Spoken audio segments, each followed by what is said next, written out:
I'm Aaron Baker from PhoneDog.com, and it's part 2 of the Pantech Perception video review. Can this thing compete, and is this thing worth buying over the Galaxy S3 or the Apple iPhone 4S? We'll find out in part 2, which starts right now.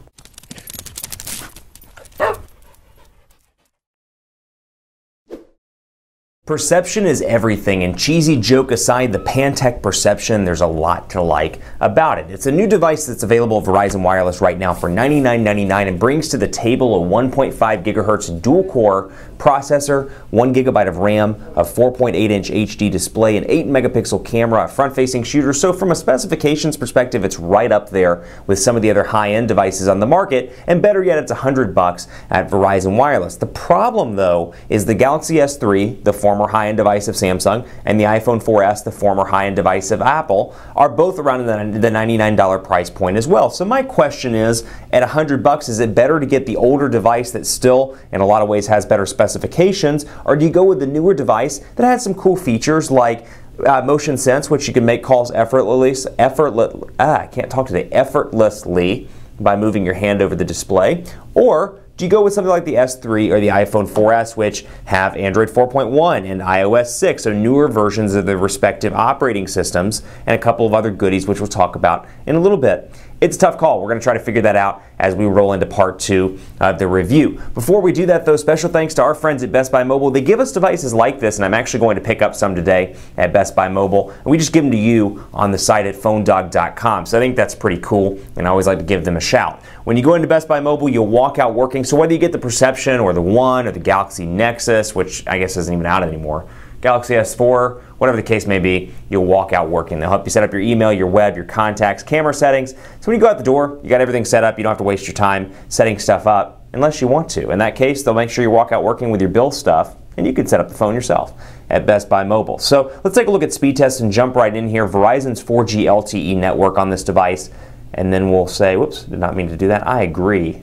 Hey, and let me know what you think of this camera angle as well. I'm kind of curious because I switched the camera angle around a couple of days ago because I got this table from somebody that was moving out of my office space, and I thought, hey, free table.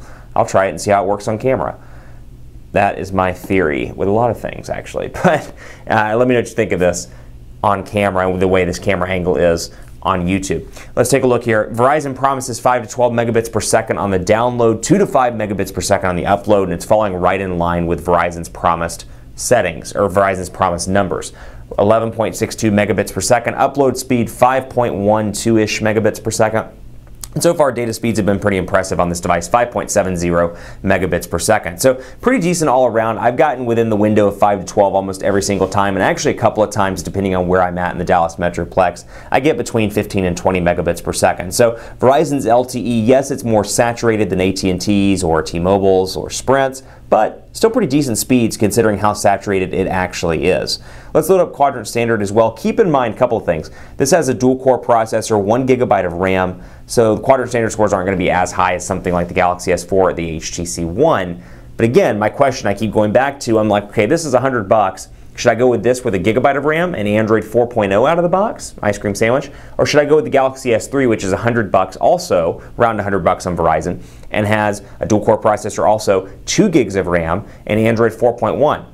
It's a tough call. You got to make that call yourself, I would say. But let's take a look at Quadrant Standard here. So far, call quality has been very good. Verizon's network obviously is great across the nation. Like the availability of 4G LTE on Verizon Wireless, it's pretty impressive. So kudos to them on that, on the rollout. They started in December of 2010. It continues to perform really well, as you saw in the speed tests. And call quality's been good as well. I haven't had any issues. Called my mom on this device, actually, and she had no problems hearing me, and call quality was good on my end as well. So Quadrant Standard should be finishing up now. We can take a look and see how this device performs. I should also add from part 1, a bunch of Verizon applications pre-installed on this device.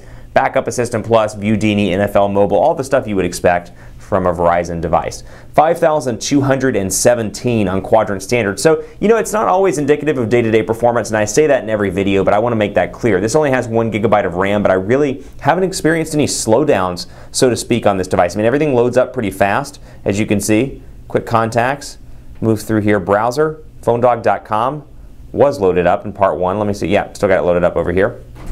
PhoneDog.com loaded up. Pinch to zoom's nice and responsive. So even though it's only 5,217 on Quadrant Standard, keep in mind that's not always a driver of day-to-day performance. It's still, as you can see here, pretty reasonably fast for a device that out the door is $100, and I expect to only drop as time goes on. So you may be able to get this for even more of a deal in the next couple of months if you can wait, or if your upgrade's a couple of months away. We'll take a look here. Options, mode, effects, settings. You can see your effects. You've got some color effects in here. Grayscale, I can never say this word. Sepia, I think. Aqua, and then mode, instant film, division. I can do division here. I can do instant film. Take a picture, and you'll see how it looks. My beautiful black desk here. Actually, I'll take a picture of my unboxing knife, which I happen to have over here on the side. There we go. And let's see how it looks once it gets put in. There it is. High. And then I'll hit save and go right back. So I've got my instant film, kind of a Polaroid. I can literally shake it like a Polaroid picture on my phone. That was a bad joke, but you know what? It's Friday. It's Bad Joke Friday, my friends. So you got a nice camera there. And I actually wanted to highlight one other setting that I thought was pretty cool in this camera the time that I worked with it. Go back here. We'll take a look. Let me find it. Yeah, normal. Go back to normal. Options. You, of course, got your resolution. I can change the resolution down or up. It's at 8 megapixels right now. Timer, exposure, and more. Then again, you can flip it around. Hello. And then I can go over here and do a panorama shot as well, which I find particularly useful. And then, of course, I can do videos. All the stuff you would expect from a camera. And keeping in mind the price point, not bad by any stretch of the imagination. Panorama. Boom. And I never do this as well as I should. Move horizontally to start capture. This is going to be like literally the worst panorama ever, but we'll see how it looks. Move in the same direction. It's like, hey, you idiot, do you know what a panorama is? Did you get the idea?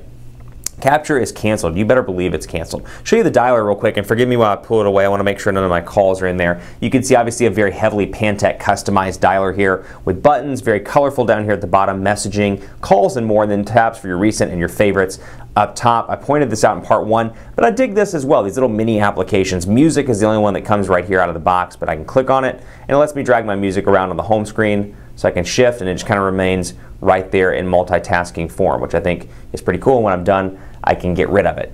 All in all, I like the Pantech Perception, much like I've liked other Pantech devices released this year. They're doing a good job. They're getting back into the smartphone field. They're making devices that are reasonably inexpensive, but they're good devices as well. Dual-core processor. I wish it had Android 4.1. I kind of am frustrated that it only has Android 4.0, but hey, you know what? You win some, you lose some. 1 GB of RAM instead of 2, kind of frustrating, but still 8 megapixel camera, not bad by any stretch of the imagination, and it's $100 on Verizon. Would I buy this over the Galaxy S3 or over the iPhone 4S? Don't know that I would. I still think specifications wise the Galaxy S3 beats this in a couple of different places. The RAM, obviously, Android 4.1, and then of course the pre-installed software value adds that you get from Samsung, and then of course from Apple with the ecosystem as well. I do like this. I think this is a pretty cool feature, and again, for where they are, keeping in mind Pantech hasn't been in the smartphone game that long, they're doing really well. I like the device, I'd recommend it, but still if somebody came to me and said, which one would you recommend between the two, I'd probably still go Galaxy S3 at the price point. If this were to drop $79, $49, I'd say this all day long. It really is a solid smartphone. It's just they're falling victim to that whole Galaxy/iPhone life cycle where when something new comes out, they take the old one, they drop the price, and they move forward. And unfortunately, that's something they're falling victim to right here. Much like over all the years we've talked about iPhones, how they create the tiered system, now Samsung's doing that with the Galaxy stuff. Just the way the industry works. Keep it locked on PhoneDog.com for continuing coverage. I'm on Twitter at PhoneDog_Aaron, and I'm on Facebook at Facebook.com/HiAaronBaker, Google+, G+.to/PhoneDog. Thanks for watching. Much more coverage to come on the Pantech Perception on Verizon Wireless on PhoneDog.com. That was a lot of ons, but you get my point. Thanks for watching. I'll see you next time.